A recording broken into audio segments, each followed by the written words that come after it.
এই যে এইগুলোর আমরা জাস্টিস অ্যান্ড অ্যাকাউন্টেবিলিটি আছে, তার নামে কেস হয়েছে আইসিটিতে,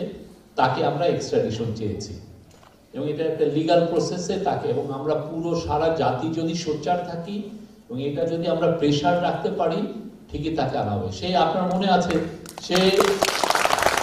তার বাবার খুনিকে যেভাবে খুঁজে খুঁজে নিয়ে আসছে, ঠিক আমরাও আমাদের যতদিন আমাদের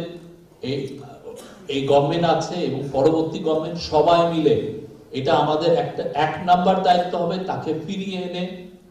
বিচারের সম্মুখীন করা এবং যত রকমের ইন্টারন্যাশনাল প্রেসার তৈরি করা যায় সেটা এই ইন্টারিম গভর্নমেন্ট করছে। আমরা আমাদের ডিপ্লোম্যাটিক এফোর্টস জারি রেখেছি, সবাইকে আমরা বলছি যে সে কত অলরেডি দেখেছেন যে তার একটা ভাগ্নি এখন মন্ত্রী নেন, ঠিক না?